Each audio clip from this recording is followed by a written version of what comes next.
Bonjour à tous, on se retrouve aujourd'hui pour une nouvelle vidéo. Aujourd'hui c'est une vidéo FAQ, je vais répondre à toutes les questions que vous avez pu me poser.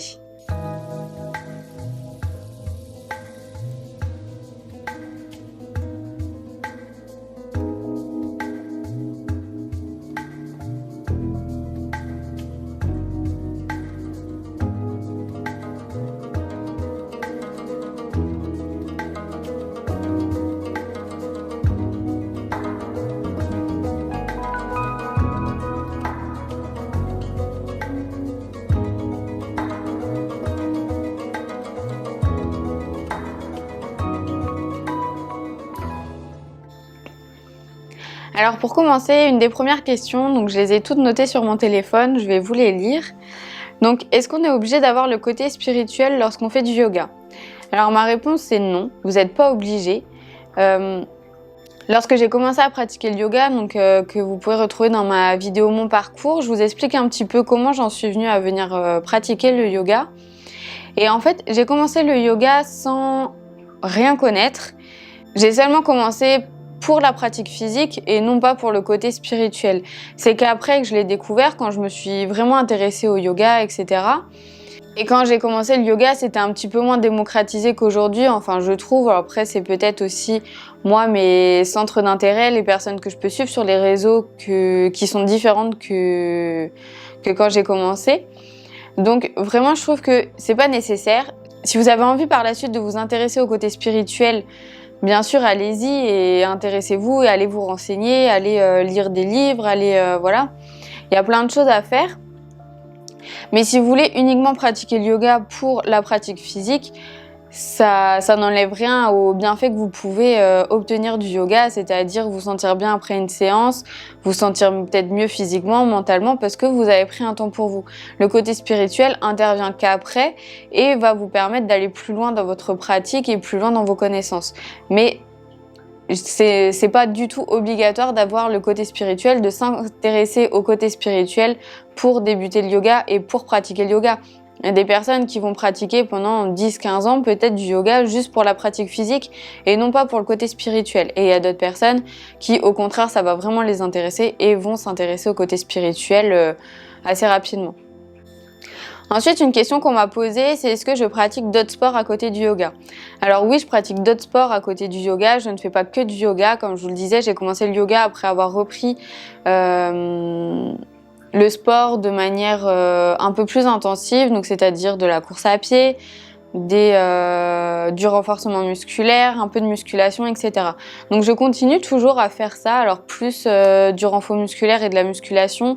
Courir, j'ai un peu laissé tomber parce que c'est pas quelque chose que j'apprécie. Alors notamment l'hiver, c'est quelque chose que j'aime pas du tout, aller courir sous la pluie, tout ça, ça me donne pas du tout envie. Par contre, quand il fait beau, j'aime bien reprendre à aller courir un petit peu, courir une demi-heure, voilà, 15 minutes, une demi-heure, ça dépend, peut-être en fractionné également. Donc vraiment quand il fait beau, ça c'est plutôt une pratique pour moi quand il fait beau. Le yoga c'est toute l'année. Et le reste des pratiques, ça dépend de mes envies.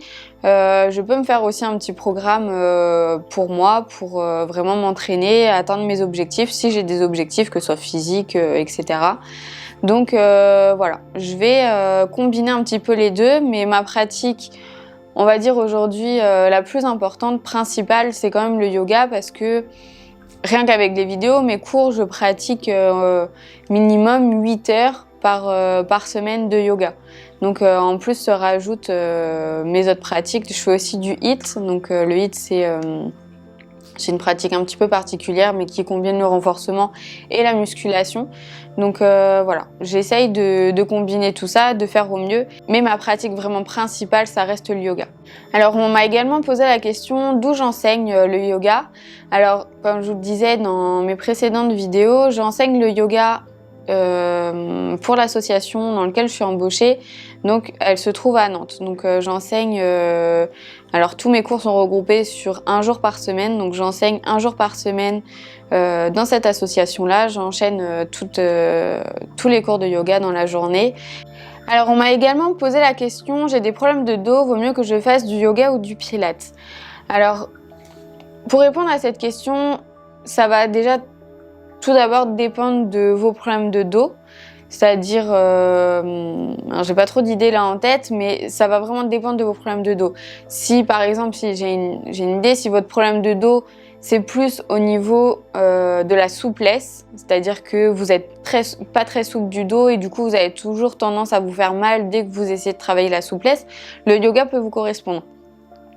En revanche, si vous avez des problèmes qui sont beaucoup plus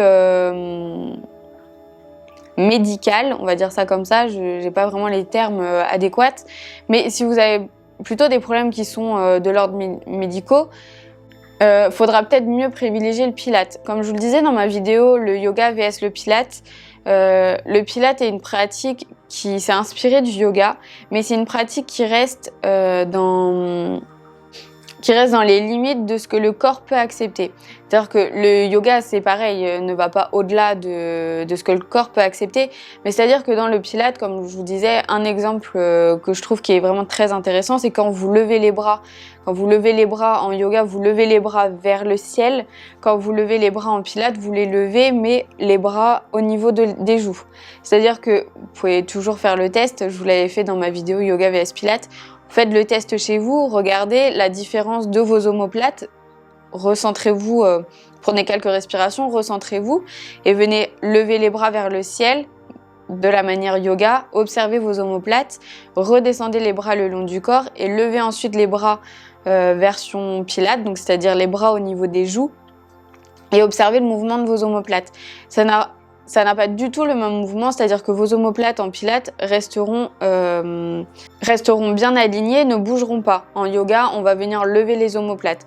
Donc voilà, tout dépend de vos problèmes de dos. Si vous avez des problèmes qui sont vraiment, entre guillemets, assez sévères, et que vous êtes suivi pour ces problèmes-là, après n'hésitez pas également à demander un conseil à votre médecin, à votre kiné, la personne qui vous suit, si vous avez vraiment des vrais problèmes.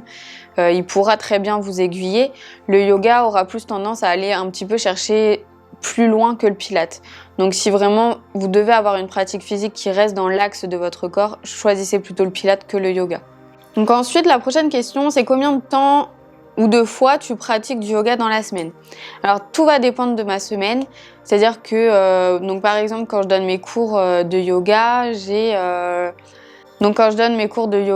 à peu près 4 heures, 4h30 de pratique parce que je pratique en même temps que mes adhérents. Ensuite, quand je fais des vidéos, par exemple, si je veux tourner 8 vidéos dans une même journée pour essayer de prendre un petit peu d'avance, parce que ça prend du temps de préparer les séances, de les filmer et ensuite de monter les vidéos, puis de les poster sur YouTube. Donc j'essaye d'en préparer un petit peu d'avance pour avoir un petit stock au cas où il m'arrive quelque chose un week-end et que je peux pas les filmer. Donc quand je fais ça, quand je me programme entre guillemets une journée de tournage de séances, en général je fais 8 séances, donc ça me prend à peu près, pas 8 heures mais pas loin. Donc ça fait que pendant presque 8 heures je suis en train de pratiquer. Et à côté, je pratique aussi pour moi. Alors quand j'ai des grosses semaines que j'enchaîne une grosse journée de tournage ou plusieurs journées de tournage, plus mes cours de la semaine, c'est vrai que j'ai tendance à moins pratiquer pour moi. Mais en général, j'essaye de me laisser un temps pour moi, vraiment le week-end, de m'accorder du temps pour moi le week-end pour pratiquer. Parce que lorsqu'on donne un cours ou lorsque je filme, je pratique pas du tout de la même manière. C'est-à-dire que pendant que je vous parle, pendant que je donne un cours, pendant que je parle, je peux pas, moi, inspirer et expirer correctement. Donc du coup, forcément, ma pratique n'est pas... je n'ai pas les bienfaits de ma pratique par la suite. Donc j'essaye vraiment de me donner un temps pour moi le week-end, pour essayer de pratiquer un petit peu plus personnellement. Donc pour répondre à la question, combien de fois et combien de temps je pratique, ça varie de semaine à l'autre suivant mon emploi du temps et ce que j'ai à faire et si j'ai des vidéos à tourner, si j'ai des cours, etc. Et ensuite la prochaine question, c'est quand on est enceinte, peut-on continuer le yoga et quand j'ai mes règles, est-ce que je peux continuer le yoga ? Alors quand on est enceinte, oui, on peut continuer à pratiquer le yoga. Après, ce que je vous conseillerais, c'est de vous rapprocher lors de votre période du coup enceinte, de vous rapprocher plus de personnes qui ont été formées justement sur le yoga pré- et post-natal. Ces personnes-là vont vous donner une manière de pratiquer qui sera différente et vraiment beaucoup plus adaptée à vous, à votre situation actuelle. Pour moi, il est important de vraiment bien identifier les besoins qu'on a à un moment T de notre vie, on n'aura pas besoin tout le temps de la même chose. C'est comme par exemple des fois quand on est fatigué, on va pas aller pratiquer d'une manière dynamique parce qu'on est fatigué, on risque de se blesser, de pas être dedans, etc. On va plus privilégier une pratique plus douce.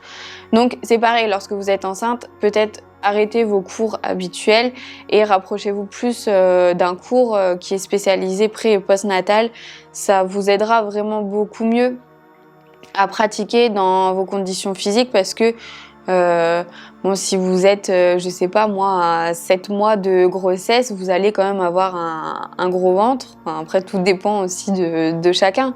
Mais du coup, vous n'allez pas amener les postures de la même manière. Vous aurez peut-être plus des problèmes de dos. Enfin, voilà, il y aura des pathologies qui seront à traiter différemment que lorsque on n'est pas enceinte. Donc vraiment, lorsque vous êtes enceinte, rapprochez-vous de personnes qui sont compétentes et qui ont été formées là-dessus, ce sera que bénéfique pour vous. Et ensuite, lorsque vous avez vos règles, alors tout dépend de comment vous vous sentez déjà, il faut écouter votre corps. J'ai déjà fait une séance spéciale règles douloureuses, j'en referai d'autres. C'est vraiment un sujet que je trouve vraiment très important parce que moi-même qui ai des règles douloureuses, j'ai aussi commencé le yoga pour ça et ça m'a vraiment aidée, ça m'aide vraiment à soulager mes douleurs lorsque j'en ai et qui sont vraiment beaucoup trop fortes, ça m'aide à les soulager et à mieux me sentir par la suite et à mieux appréhender également les douleurs parce que des fois voilà, on appréhende les douleurs aussi, ce qui est normal. Donc quand vous avez vos règles, privilégiez plutôt une pratique qui est vraiment douce. N'allez pas vous diriger vers une pratique dynamique parce que votre corps est déjà en train de puiser de l'énergie pour tout ce qui se passe à l'intérieur de votre corps. Donc n'allez pas en plus de ça rajouter un effort physique qui va surcharger votre corps et qui va surcharger. Donc vraiment de pratiquer de manière douce. Évitez aussi également tout ce qui est inversion parce que ça peut déclencher de plus grosses douleurs. C'est pas forcément le mieux quand on a nos règles. Donc vraiment évitez tout ce qui est pont, chandelle, les postures sur la tête, les équilibres, etc. C'est vraiment à privilégier pour la suite.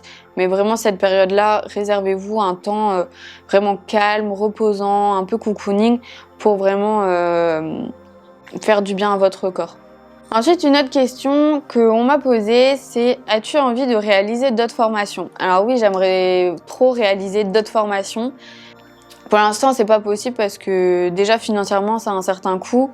Je viens juste de réaliser une formation de pilates, donc je me laisse aussi le temps d'assimiler tout ce que je viens d'apprendre. C'est pareil, il m'a fallu un temps après ma formation de yoga pour vraiment tout assimiler. Donc je laisse vraiment les choses se faire au fur et à mesure et pas de bousculer, de faire 4 formations en un an parce que ça va me donner trop d'informations. Je vais pas avoir le temps de les assimiler et donc je vais pas pouvoir les utiliser correctement par la suite. Donc oui, j'aimerais bien faire d'autres formations plus tard. J'aimerais notamment faire la formation de yoga pré- et post-natal parce que c'est quelque chose qui m'intéresse vraiment parce que je pense que c'est une formation où on va vraiment apprendre beaucoup sur le corps humain, notamment sur le corps de la femme, etc. Donc c'est vraiment quelque chose qui m'intéresse et puis qui pourra me servir peut-être plus tard et qui pourra me servir également pour mes cours, donner des conseils et puis peut-être ouvrir d'autres cours spécialisés pour femmes enceintes ou même le yoga des enfants. Donc voilà, c'est vraiment la prochaine formation que j'aimerais réaliser. La prochaine question, c'est j'ai des problèmes de cervicales, est-ce que je peux faire du yoga? Alors oui, avec des problèmes de cervicales, vous pouvez faire du yoga. Donc il faudra juste faire attention, c'est-à-dire que toutes les postures sur la tête à éviter, voire à bannir, je dirais. Enfin, moi, en tout cas, je ne prendrai pas le risque de vous faire cette posture-là. C'est à vous de décider si vous avez envie de la tenter ou pas. Après, entre guillemets, à vos risques et périls. Si jamais vous vous faites mal, voilà, vous êtes un peu conscient des risques. Après, c'est à voir aussi avec votre médecin et avec la personne qui vous suit pour cette pathologie-là. Donc tout ce qui est posture sur la tête, tout ce qui est chandelle également, ça peut venir solliciter les cervicales. Et la posture du poisson, donc c'est la contre-posture de la chandelle, on sollicite aussi beaucoup les cervicales. Donc vraiment toutes les postures qui vont venir solliciter vos cervicales, qui vont être en appui sur votre tête, etc. Moi je dirais que c'est à éviter, voire à bannir parce que ça va vous déclencher des sessions douloureuses et ça va pas être agréable pour vous. Vous n'allez pas apprécier la fin de votre séance ni l'après-séance parce que vous allez avoir des douleurs. Donc vraiment, moi je dirais ne pas le faire. Après, ça reste aussi, je suis pas médecin, je suis pas kiné, je suis pas du corps médical. Donc c'est aussi à votre médecin ou à votre kiné ou à n'importe quelle personne du corps médical qui vous suit de vous dire si vous pouvez ou pas, suivant votre pathologie, pratiquer ces postures-là. Ensuite, la prochaine question, donc elle fait un petit peu référence à celle d'avant. C'est dans quel cas on ne peut pas pratiquer le yoga? Alors je dirais qu'il y a très peu de cas où on ne peut pas pratiquer le yoga parce qu'il y a beaucoup de styles de yoga différents. Il y a le hatha yoga, le vinyasa, voilà. Il y a différents yogas. Mais il y a aussi le mudra yoga. Donc le mudra yoga, je vous en ai déjà parlé dans des séances également. C'est le yoga des doigts. Donc même si vous avez des pathologies, que vous avez mal au dos, que vous avez mal au cervical, que vous êtes blessé par exemple, que ce soit au genou, à la cheville, n'importe où, vous pouvez quand même logiquement faire le mudra yoga. Donc après, il faut trouver des cours qui allient le mudra yoga avec peut-être d'autres manières de fonctionner, etc. Mais ça existe des enchaînements de mudra yoga qui vont vous aider justement à vous faire du bien et à trouver également du bien-être. Et le mudra yoga est aussi bénéfique que la pratique physique en elle-même parce que le fait de faire certaines connexions entre vos doigts, entre vos mains, etc., vous allez déclencher certaines choses à l'intérieur de votre corps. Donc ça va aussi vous apporter du bien-être et peut-être vous aider à soulager certaines pathologies. Et ensuite, la dernière question, c'est « Je ne suis pas souple, est-ce que je peux faire du yoga ?» Alors ça, on me l'a beaucoup dit. On me l'a pas posé comme question, mais on m'a dit « Moi, je suis pas souple, je peux pas faire de yoga. » Alors si, vous pouvez faire du yoga, parce que le yoga ne nécessite pas d'être souple. On n'a pas besoin d'être souple pour faire du yoga. Vous allez gagner en souplesse à force de pratiquer du yoga, mais vous n'avez pas besoin d'être souple, d'être une gymnaste pour venir faire une séance de yoga. Alors on peut voir beaucoup de postures qui sont compliquées sur les réseaux par exemple. Donc des postures sur la tête, des postures où on lève la jambe jusque la tête, jusqu'à l'oreille.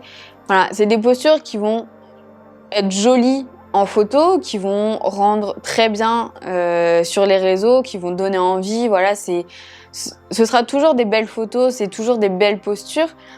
Mais le yoga, ça se résume absolument pas à juste une belle posture où on lève la jambe jusqu'à la tête et voilà. En yoga, on fait beaucoup de postures assises, de postures debout, qui sont très simples et on essaye toujours d'adapter la séance en fonction des personnes qu'on a en face de nous. C'est-à-dire que moi, lors de mes cours, je vais construire mon cours en fonction des personnes que j'ai en face de moi. Si j'ai des personnes qui sont un peu plus âgées, où je sais qu'il y a peut-être des problèmes d'arthrose, de petites choses comme ça, je vais amener les choses différemment et je vais proposer des variantes par rapport à la posture initiale que j'avais prévue.